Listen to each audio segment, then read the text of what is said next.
పెద్దవాళ్ళు ఏదైనా చెప్పినప్పుడు ఒకటికి రెండు సార్లు ఆలోచించి చేయాలి. ఆలోచించకుండా చేశామంటే ఏదో ఒక సమస్య వస్తుంది.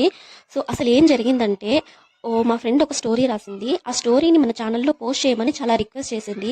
తప్పకుండా మన ఛానల్‌లో స్టోరీని పోస్ట్ చేస్తానని తనకి మాటిచ్చాను.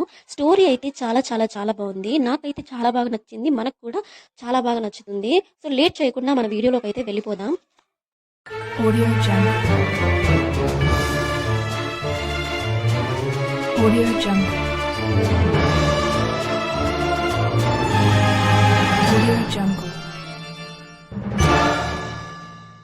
నా పేరు అనిత. మాదొక చిన్న పల్లెటూరు. ఆ రోజు అమావాస్య, అందులోనూ నాకు పీరియడ్స్. అలాంటి సమయంలో బయటకి ఎక్కడికి వెళ్ళి తిరగొద్దు అని అమ్మ ఎంత చెప్పినా నేను వినలేదు. వినకుండా అలా బయటకొచ్చి మా ఇంటి పక్కనే పొదలుండేవి. ఆ పొదల దగ్గర అలా కూర్చున్నాను. అందులోనూ ఆ రోజు ఎందుకో వర్షం పడేలాగా క్లైమేట్ అస్సలు బాగలేదు. సో గట్టిగా గాలి వీచేసరికి ఆకులు బాగా శబ్దం చేస్తూ ఉన్నాయి.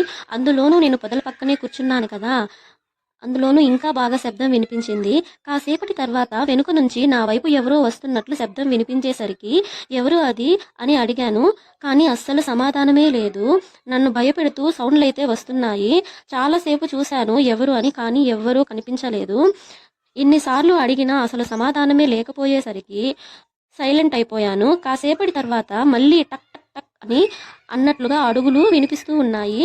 అడుగుల చప్పుడు వచ్చేసరికి ఆ శబ్దం నా వైపే వస్తున్నట్లు కూడా అనిపించింది. అప్పుడు నాలో ఏదో తెలియని భయం అయితే స్టార్ట్ అయ్యింది. చుట్టూ ఎవరూ లేరు, కానీ శబ్దం అయితే వినిపిస్తుంది. అందులోనూ విచిత్రమైన సౌండ్లు కూడా వస్తున్నాయి. ఒక్కసారిగా వెనక్కి తిరిగి చూశాను. కళ్ళు లేని పొడవాటి నల్లటి రూపంతో గజ్జలు కట్టుకుని అక్కడ నిలబడి ఉంది. దాన్ని చూడగానే నాకైతే గుండెల్లో రైళ్లు పరిగెత్తాయి. అది ఎలా ఉందంటే చాలా భయంకరంగా ఉంది. అందులోనూ నాకు ఒకటి విషయం అయితే గుర్తొచ్చింది. అమ్మ వాళ్ళు ఊళ్ళో ఏదో దుష్టశక్తి తిరుగుతోంది, కొంచెం జాగ్రత్తగా ఉండండి అని చెప్పారు. ఆ విషయం అయితే నాకు బాగా గుర్తొచ్చింది. అందులోనూ నాకు పీరియడ్స్, నా దగ్గర రక్తపు వాసన పసిగట్టి అది నా దగ్గరకు వచ్చినట్లుంది అని అనిపించింది. ఇలా గుర్తు రాగానే నాకు ఒక్కసారిగా నా గుండెల్లో రైళ్లు పరిగెత్తాయి. భయంకరమైన గొంతుతో, ఒంటరిగా నా చేతికి భలే చిక్కావు, నాతో రా, నిన్ను నాతో తీసుకుని వెళ్తా అని గర్జించినట్లు మాట్లాడింది. అప్పుడు నాకు అమ్మ నా చేతికి కట్టిన తాయెత్తు గుర్తుకు రావడంతో ఆ తాయెత్తును దానికి చూపిస్తూ నా దగ్గరికి రాకు అని దానికి కొంచెం దూరంగా జరిగాను. అలా అదును చూసుకుని దగ్గరలోని గుడివైపు పరిగెత్తి రాత్రంతా అక్కడే ఉన్నాను.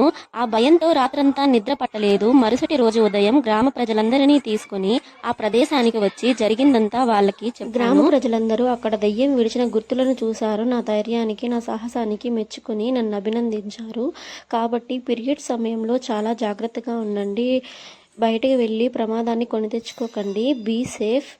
ఇది పార్ట్ 1 వీడియో అండి. పార్ట్ 2 వీడియో నెక్స్ట్ పోస్ట్ చేస్తాను. ఇది చాలా long video. Thank you so much. Please like చేసి సబ్స్క్రైబ్